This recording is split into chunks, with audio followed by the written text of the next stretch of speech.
আবু হুরায়রা রাদিয়াল্লাহু তাআলা আনহু হইতে বর্ণিত আছে, হযরত নবী সাল্লাল্লাহু আলাইহি ওয়াসাল্লাম বলিয়াছেন, আল্লাহ তাআলা বান্দাদেরকে পক্ষে হাসি দেওয়াকে পছন্দ করেন এবং হাই দেওয়াকে না পছন্দ করেন। হাসিদাতা আলহামদুলিল্লাহ বলবে এবং যে আলহামদুলিল্লাহ শুনবে সে আলহামদুলিল্লাহ শোনার পর ইয়ার হামকুল্লাহ বলে উত্তর দিবেন। পক্ষান্তরে হাই দিতে দেখিলে শয়তান সন্তুষ্ট হয়। মানে শয়তানের সব থেকে সন্তুষ্ট জিনিস হচ্ছে হাই। মানে যে ব্যক্তি হাই তোলে তা শয়তান তখন সন্তুষ্ট হয়ে যায় এবং সুতরাং আল্লাহ তাআলা হাসিকে পছন্দ করেন।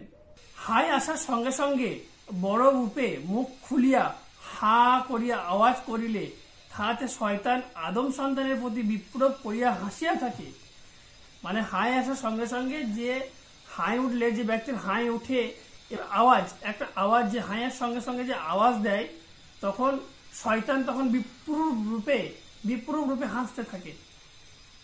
ব্যাখ্যা, এর ব্যাখ্যা হচ্ছে হাসি মানুষের মস্তিষ্ক পরিষ্কার করে। সত্যি হাসি মানুষকে কিন্তু মস্তিষ্ক পরিষ্কার করে, শরীরের মধ্যে ফুর্তি আনয়ন করে।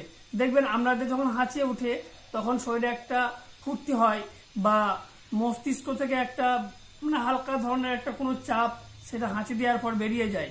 ইহা মানুষের জন্য মঙ্গলজনক। সুতরাং আল্লাহ তাআলা উহাকে পছন্দ করেন। পক্ষান্তরে ইহা জড়তা ও অলসতায় পরিচয়কে যাহা মানুষের জন্য ক্ষতিক তাহা আল্লাহ তাআলা উহাকে না পছন্দ করেন, আর শয়তান উহাকে সন্তুষ্ট হয়। মানে আমাদের মহান রব্বুল আলামিন মানে মানুষের জন্য যেটা ক্ষতি সেটা আল্লাহ তাআলা না পছন্দ করেন, মানে পছন্দ করেন না, আর শয়তান উহাকে সন্তুষ্ট হয়। মানে মানুষের জন্য যেটা ক্ষতি সেটাতে আল্লাহ তাআলা পছন্দ করে না আর শয়তান সেটাতে সন্তুষ্ট হয়।